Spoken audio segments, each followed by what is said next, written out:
Voltamos com mais um episódio de Standpoint. Sou Gabe Groisman, direto do estúdio da Jewish News Syndicate Televisão em Jerusalém. Sim, acredite se quiser, estou aqui para as festas com minha família e animado para receber meus convidados. É um déjà vu, mas você não saberia. À minha frente está Amichai Shikli, membro do Knesset e ministro dos Assuntos da Diáspora. Este é o episódio oficial 92 do Standpoint. Apenas 2 episódios gravados foram descartados. Fizemos todo o esforço, mas algo ocorreu com os arquivos. Um deles foi com Mike Huckabee, antes de ser embaixador. O segundo foi Amichai Shikli. Muito obrigado. Ele estava em Miami, onde tivemos uma ótima discussão. Talvez tenha sido polêmico demais. Os deuses do podcast cancelaram o episódio, mas voltamos com o Amichai. Obrigado por repetir isso. Hoje vamos falar sobre o que acontece na diáspora, especialmente em Nova York, com a saída do prefeito Eric Adams da corrida. Então vamos ver como está essa disputa, o que está acontecendo com o Irã, as Nações Unidas, um plano de 21 pontos, o que está acontecendo aqui internamente, tudo isso em cerca de 30 minutos. Vamos tentar passar por isso. A principal notícia de ontem é que Eric Adams, prefeito de Nova York, saiu da disputa. Ele é um grande amigo da comunidade judaica. Ele já veio a Israel e eu o recebi algumas vezes. Qualquer iniciativa contra o antissemitismo que você precisasse, ele faria, mas não foi o suficiente. Os eleitores de Nova York estão seguindo por outro caminho. Os mercados públicos, como o Polymarket hoje, depois que Adams saiu, ainda tem Mamdani. Sim, o último foi 84,9. Eles acabaram de fazer um segundo. Quero dizer, as chances dele de ganhar continuam aumentando. Uma das suas principais funções no Knesset é cuidar da comunidade judaica na diáspora. O que você acha de um candidato assim, prestes a vencer na cidade com a maior população judaica do mundo? Então, estamos bem familiarizados com os comentários feitos por Mamdani no passado, especialmente sobre globalizar a Intifada, suas atividades pró-Palestina. Ele não é amigo do povo judeu, né? Ele não é amigo de Israel, isso é óbvio. E eu acho que vai ser um desastre, independentemente da comunidade judaica, porque vai ser um desastre para Nova York ter essa combinação tóxica de marxismo e islamismo para o prefeito de Nova York. Eu acho que vai ser desastroso e a cidade vai acabar como São Francisco. Vimos e sabemos o que ocorreu com São Francisco. E eu estou dizendo de novo, independentemente da comunidade judaica, isso é um grande, grande problema para a própria cidade. Agora, com a comunidade judaica já, você é de Miami. Então você sabe que muitos judeus estão imigrando de Nova York para Miami, ou para o Texas, ou para Israel. E isso é um fenômeno amplo e tenho medo de que, para os judeus em Nova York, vai ser muito mais difícil com Mamdani, um ambiente mais hostil para nossa organização judaica, especialmente para organizações sionistas. É uma má notícia para os Estados Unidos da América e para Nova York, uma cidade muito importante. É uma má notícia para a comunidade judaica. E espero que algo mude até as eleições. Muita coisa pode mudar até novembro, mas não parece positivo. O que isso representa para o Estado de Israel? Mamdani já disse que emitiria mandados de prisão. Sou advogado e litigante. Eles não têm base para isso. Mas como isso afeta os esforços de alguém como ministro dos Assuntos da Diáspora, atuante em locais como Nova York? Se esse prefeito estivesse na prefeitura... Isso traz mais antissemitismo em Nova York, facilmente. E isso pode se espalhar para mais cidades. Mas não tenho certeza se isso vai se espalhar, porque estou sentindo que vai ser como São Francisco.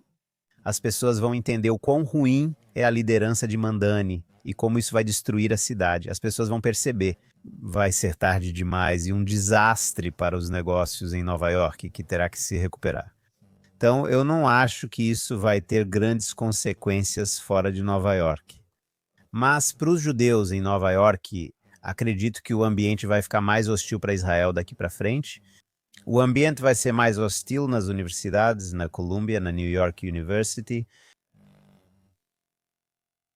Sim, com certeza.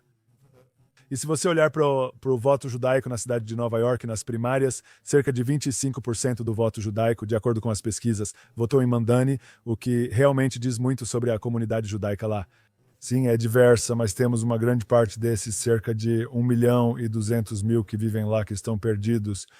Sim, eu acho que ser judeu e votar no Mandani, isso é bizarro, mas isso também não é novidade. Temos o Jewish Voice for Peace, Voz Judaica pela Paz, J Street e outras organizações judaicas antisionistas. É um fenômeno que existe, é um fenômeno terrível. Não acho que eles representem o futuro da comunidade judaica nos Estados Unidos da América. E a maioria dessas pessoas que estão envolvidas no Jewish Voice for Peace, no J Street, eles podem ser judeus, mas os netos deles não serão. Porque quando você tira o sionismo da identidade judaica, não existe identidade judaica. Sim, eu concordo com isso.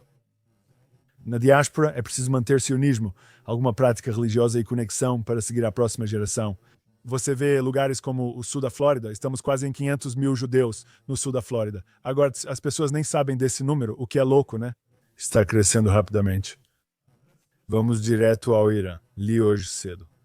Há vários relatos e boatos não confirmados. Por isso quero perguntar sobre o Irã e os estoques de urânio enriquecido. Foram atingidos? Há outro ataque dos Estados Unidos da América e Israel? O que você sabe sobre isso?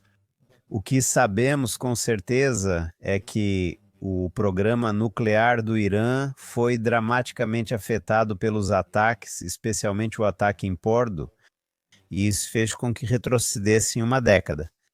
Isso não significa que eles não poderão fazer um esforço para continuar e desenvolver armas nucleares no futuro com a assistência da Rússia, da Coreia do Norte ou do Paquistão.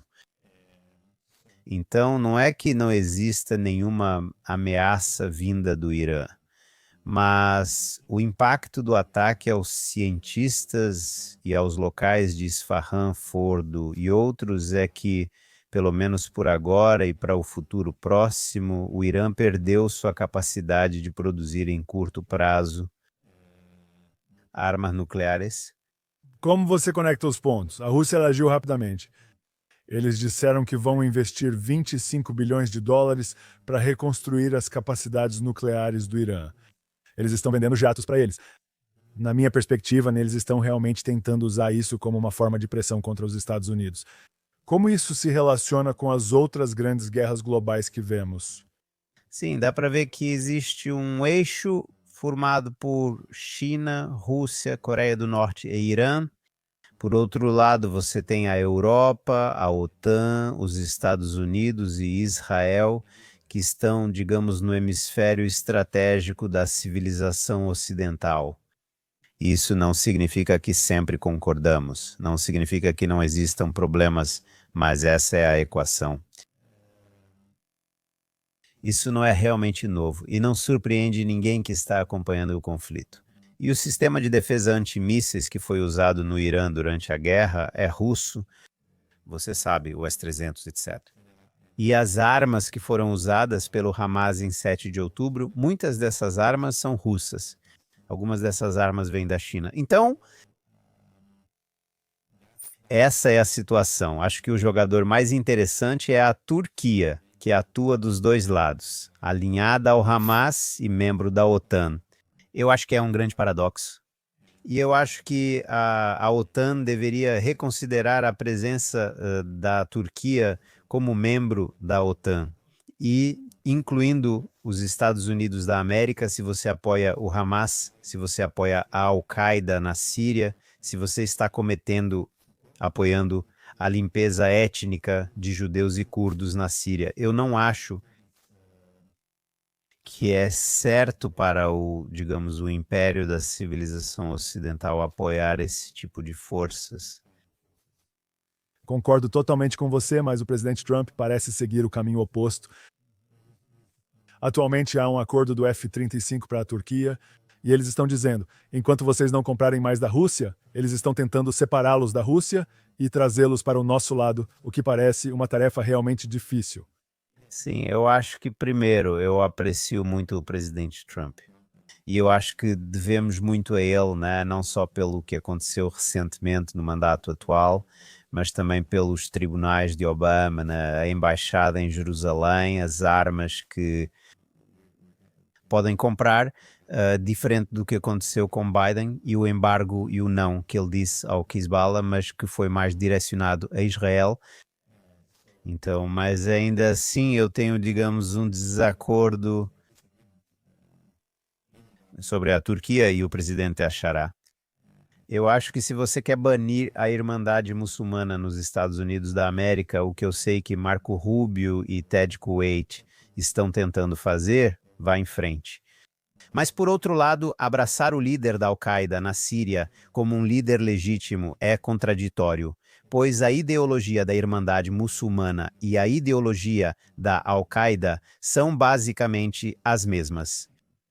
Restaurar o califado, voltando aos valores centrais do Islã. Essa é a mesma família de ideologia, mesmo que não seja exatamente a mesma. É mais do mesmo. Agora, voltando à Turquia, Trump valoriza muito o poder, pessoas bem-sucedidas e uma abordagem empresarial. Acho que, como estadista, isso faz sentido. Você tem interesses e quer desenvolver a economia. Você quer ter bons negócios para o seu país. E isso eu entendo perfeitamente. Mas eu acho que quando você olha para o líder da civilização ocidental, deve haver também outro nível, o nível ideológico. Tente entender qual é a visão de Erdogan. A visão de Erdogan pode coexistir com a visão da civilização ocidental, com a visão da América, não apenas de Israel. Ou seja, eu realmente espero que a América proteja as minorias cristãs na Nigéria, na Síria, que proteja os alauítas, os judeus, não necessariamente colocando tropas no terreno, mas pelo menos dizer algo sobre os drusos, sobre os alauítas, e os alauítas eram nossos inimigos, mas ainda assim eu não sou a favor de ir lá e fazer uma limpeza étnica contra os alauítas e fazer centenas de homens desarmados rastejarem, latirem e depois executá-los e jogar seus corpos nos rios, sabe? Então, e o mundo fica em silêncio, fica em silêncio. E isso inclui a América. Silêncio sobre o que aconteceu com os alauítas, os drusos, o que aconteceu com os curdos, e eu acho que existe um papel adicional para a América no nível moral. Não é só negócio. Sim, isso é verdade, né? E há muita discussão interna nos Estados Unidos da América sobre sua relevância, né? Muitos conservadores, inclusive no movimento América Primeiro, defendem que ainda é relevante, né? América Primeiro não significa América sozinha. Sim, e mais uma coisa sobre Erdogan. Qual é a visão de Erdogan? Primeiro, ele é um ditador, certo? Toda a liderança da oposição está na prisão, jornalistas na prisão, liberdade zero, certo? Todos nós admiramos a liberdade. Lembramos agora da camiseta de Charlie Kirk, liberdade.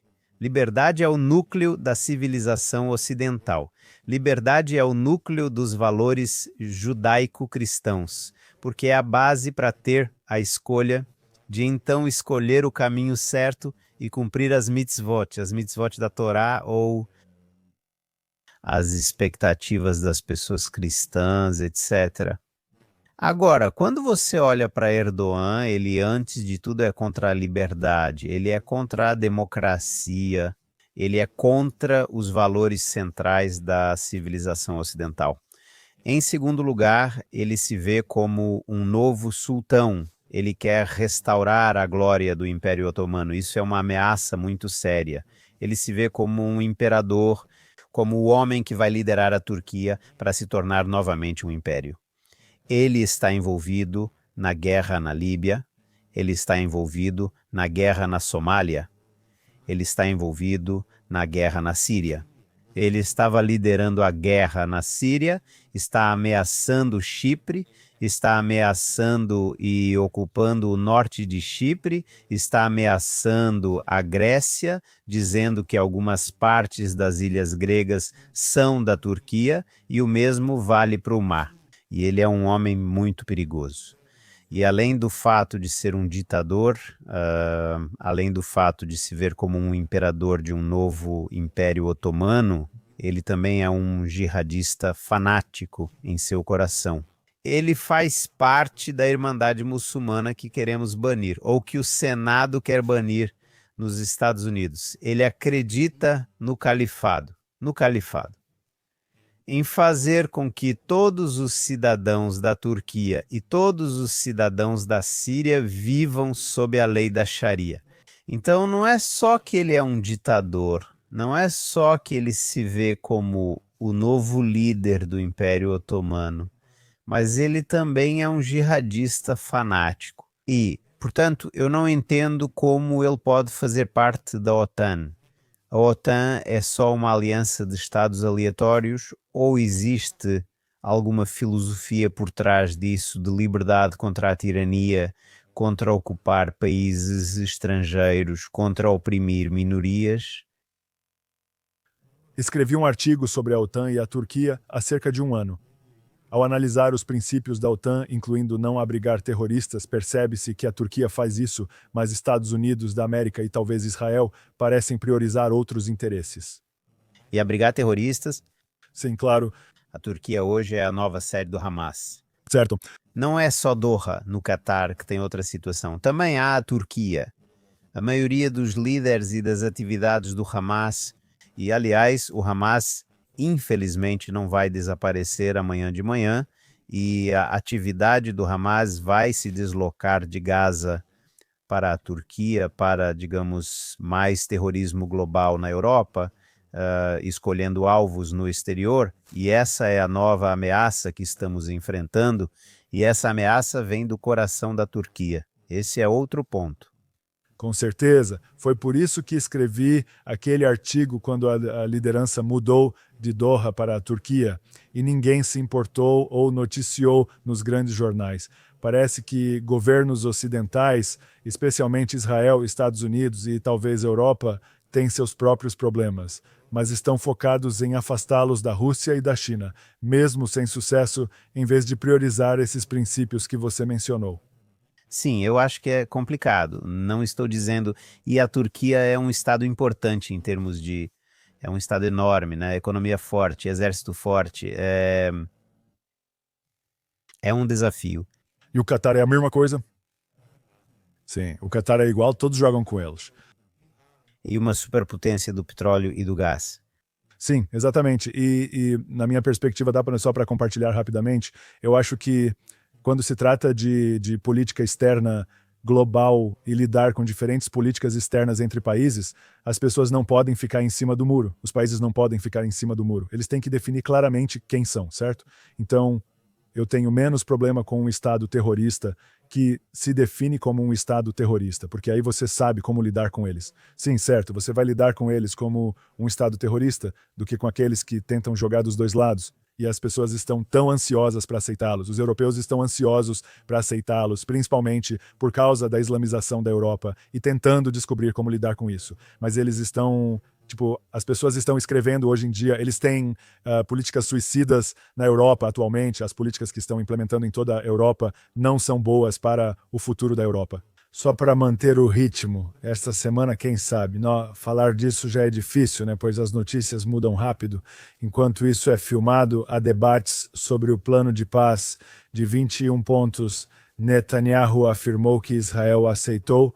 Trump disse que o acordo está feito, mas já falou isso antes e não aconteceu. Não se concretizou. Quais são seus pensamentos sobre o acordo que está na mesa hoje?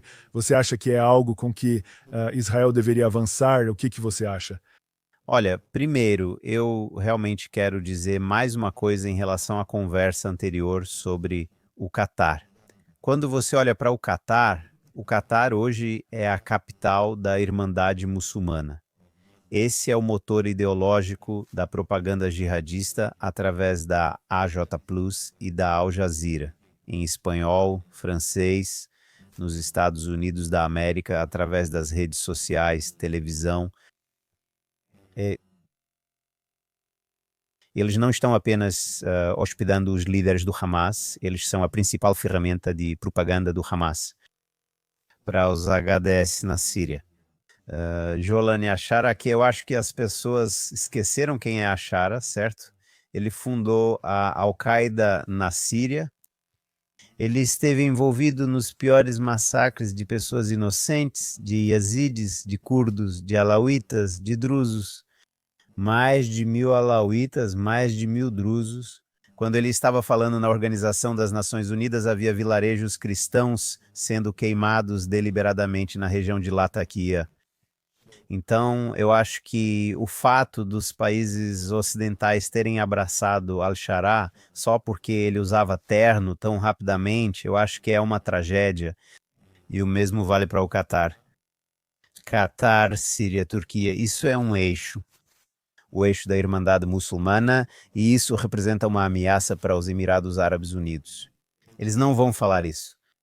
O mesmo se aplica à Arábia Saudita e às forças moderadas da região, e aliás isso inclui também a Jordânia, por exemplo. Agora, voltando à sua pergunta e ao Hamas.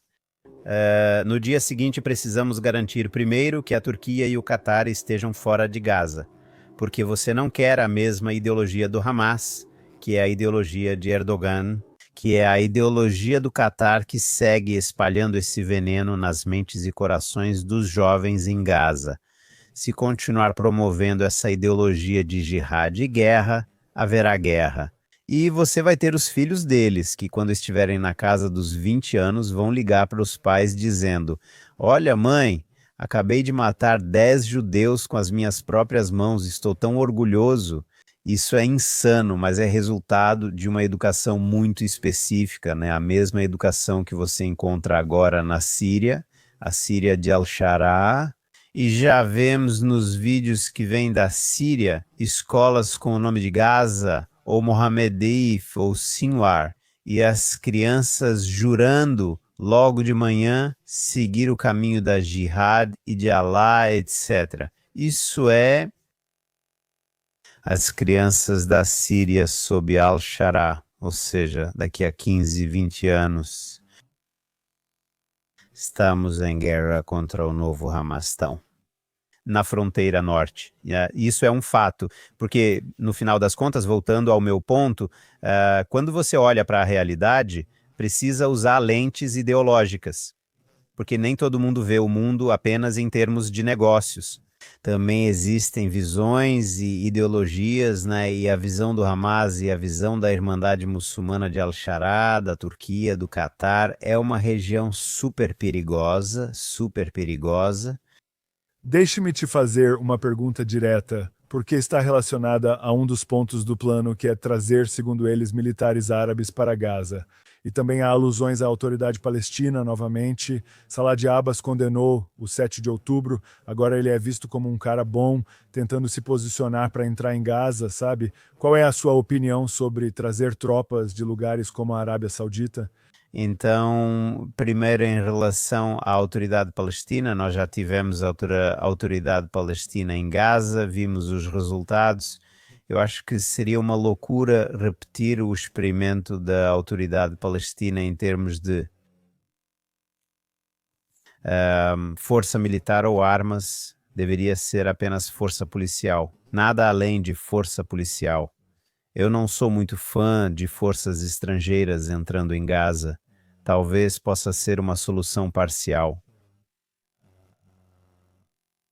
Solução com estados que fazem parte dos acordos de Abraão, mas estou longe de ser fã dessa ideia. E acho que precisa ser baseada em uma nova liderança vinda da população nas partes que seriam governadas pelos palestinos. Mais importante para mim é como vamos definir a fronteira no dia seguinte, porque não podemos manter as fronteiras de 7 de outubro. Moralmente não é justo. E, em segundo lugar, operacionalmente, militarmente, precisamos estar em Betanun. E as colinas que controlam a parte norte da faixa de Gaza. Precisamos manter as elevações a leste, elevação número 70, 80, não muito longe de Sadjaya. Precisamos manter um perímetro amplo no corredor Filadélfia. O Egito teve a oportunidade de fazer algo para impedir o fluxo de armas que inundava Gaza e permitiu o 7 de outubro. Eles não fizeram nada, fizeram zero, ok? E eles não são confiáveis, e por isso não podemos permitir uma retirada do corredor Filadélfia.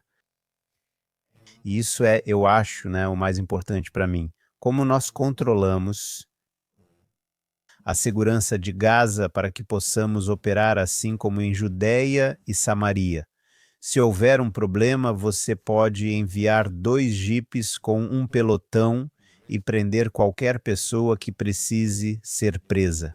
Não haverá mais uma situação de um Estado do Hamas, de um Estado terrorista que possa desenvolver armas, que possa desenvolver mísseis a partir de Gaza. Isso é inaceitável, não podemos aceitar isso.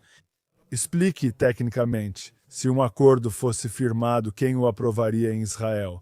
Apenas o gabinete de guerra, o Knesset ou só o primeiro-ministro? Como funciona? Até agora estava passando pelo gabinete do governo e depois por todo o governo que votaria sobre isso. Não tenho certeza se precisamos envolver o Knesset nessa decisão, mas acho que valeria a pena também levar ao Knesset para ter um consenso mais amplo sobre o fim desta guerra tão longa. Sim, sobre esse ponto, né, há uma grande divisão política em Israel. Já existia antes da guerra começar. As pessoas esquecem que o verão de 2023 foi o verão das reformas judiciais e foi quando começaram todos os protestos na Kaplan, bloqueando rodovias, etc. Mas você sabe, já se passaram 2 anos de guerra e essas divisões continuam. As pessoas têm abordagens diferentes sobre isso. Eu tenho minha opinião, mas não vou compartilhá-la ainda antes de ouvir a sua. Minha verdadeira pergunta é: já ouvimos o primeiro-ministro falar um pouco sobre isso, mas, do seu ponto de vista, quanto o governo deveria prestar atenção à crescente divisão dentro do país sobre a guerra e a situação do mundo? Na verdade, eu não vejo uma divisão crescente, ok? Eu acho que a diferença entre direita e esquerda diminuiu e se estreitou durante a guerra. Acho que durante a guerra, muitas pessoas que eram de esquerda entenderam que a ideia, o conceito de um Estado palestino na Judéia e Samaria é irrelevante. Nós vimos o experimento do Hamastão em Gaza, que de fato era um Estado, sim, eles tinham sua própria economia, governo, exército, um exército terrorista e quase ninguém em Israel. Depois de 7 de outubro, está disposto a aceitar outro Estado terrorista na Judéia e Samaria, e isso era uma parte significativa do debate político. Então, isso não significa necessariamente que agora eles vão votar nos partidos da coalizão, mas na dimensão estratégica de segurança não há um grande debate. Existe um consenso contra um Estado palestino na Judéia e Samaria. As pessoas entendem a importância dos assentamentos, das vilas na Judéia e Samaria. Pessoas que vivem em Farsaba, que vivem em Hushim, sabem muito bem que Ariel,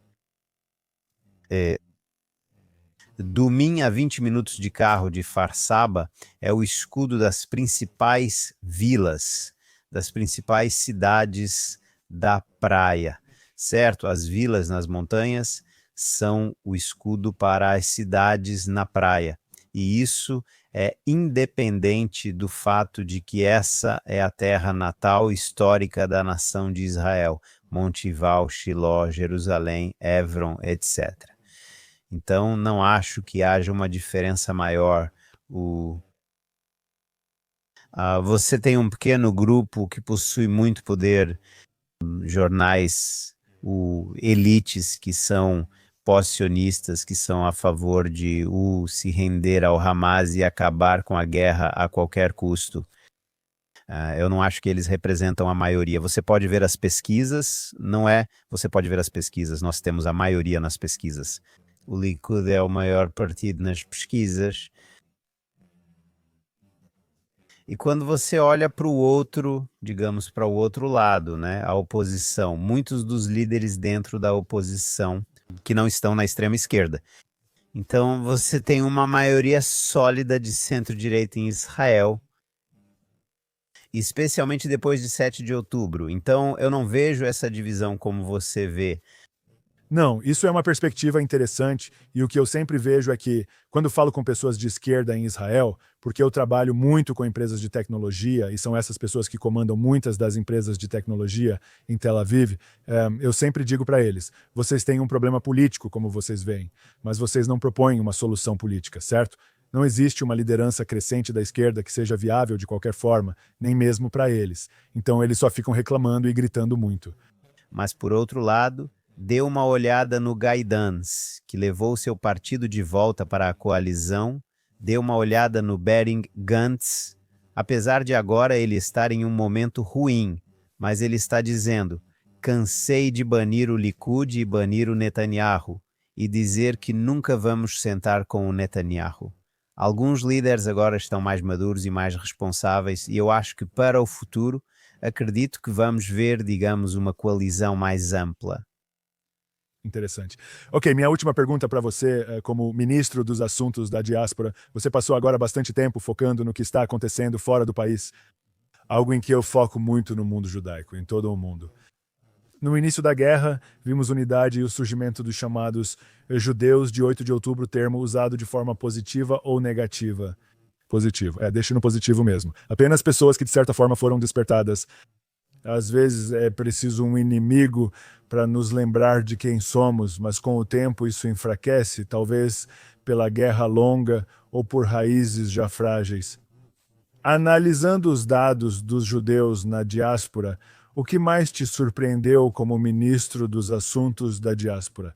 O que você aprendeu viajando e focando na comunidade judaica fora de Israel?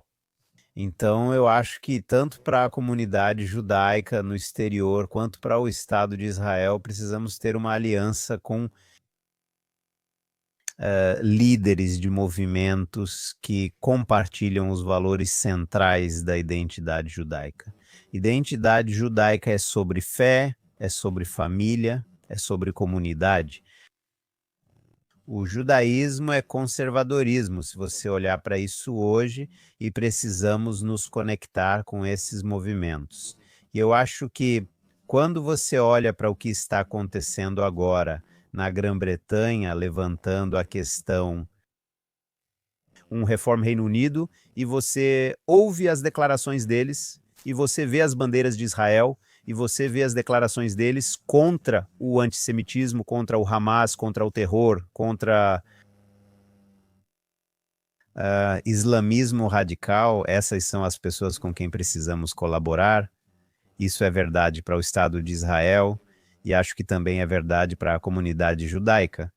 Agora, quando você olha para a Grã-Bretanha, é um caso interessante porque a liderança formal da comunidade judaica estava mais alinhada com o movimento progressista, e eu acho que essa aliança com o movimento progressista está totalmente destruída, é irreparável, está perdida, e leva para, digamos, a antiga liderança das comunidades judaicas fazer uma mudança dramática e buscar outra aliança com pessoas que no passado talvez você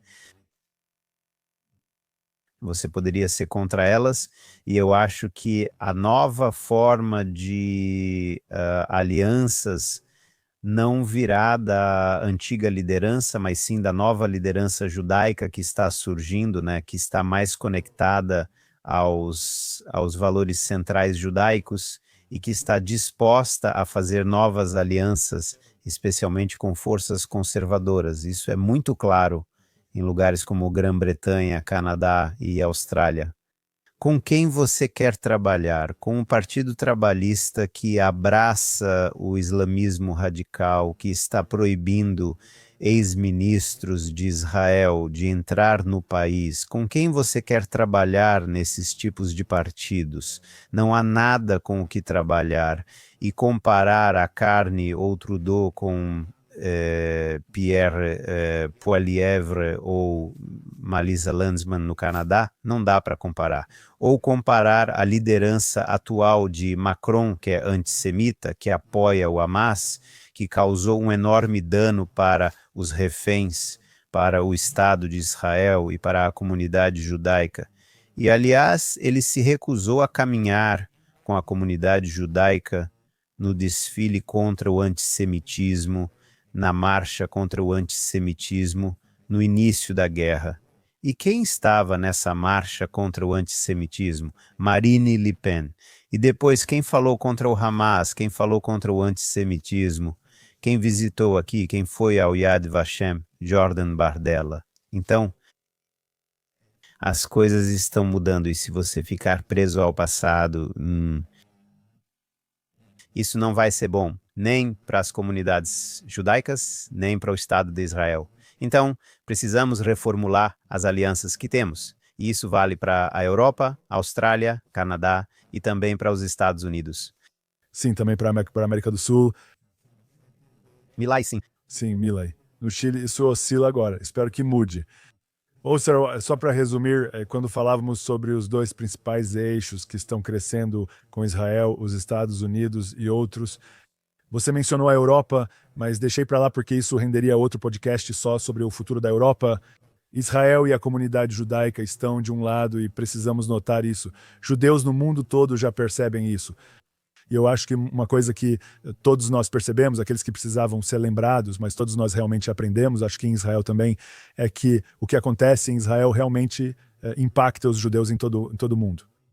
E quando existe um Israel forte, os judeus estão mais seguros ao redor do mundo. E o que é incrível é uma daquelas coisas que você aprende. Eu fico arrepiado só de dizer isso. É uma daquelas coisas que você aprende quando criança e pensa, ok, será que isso é realmente verdade? Sabe, quando você começa a desenvolver seu próprio intelecto, é algo bonito de se dizer. Será que é realmente verdade? Agora estamos aprendendo que é absolutamente verdade. Então, oramos por uma vitória completa contra o Hamas, eliminar o Hamas até o final deste ano. Esperamos que a guerra acabe antes do Yom Kippur e que os reféns voltem.